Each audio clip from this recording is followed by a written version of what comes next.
Mimi sasa ni mhaini wa sasa. Kulikuwa na mhaini anaitwa John Heche, kulikuwa na mhaini anaitwa God Bless Lema, kulikuwa na mhaini anaitwa Gaston Garubindi.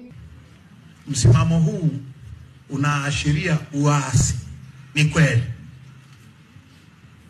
Ni kweli.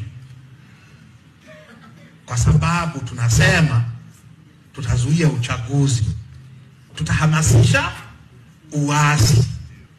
Huu uchaguzi tutavuruga huu uchaguzi. Kwa kama ulikuwa unafikiria kuwa mbunge Oktoba au Novemba, sahau.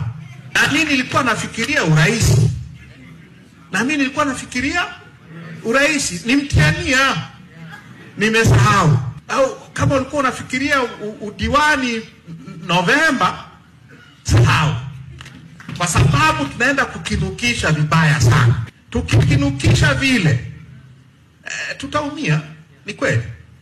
Kwa hiyo mimi nimekinukisha, nakamatwa napelekwa wapi? Naenda kushtakiwa kwa uhaini, kwa kuamsha maasi.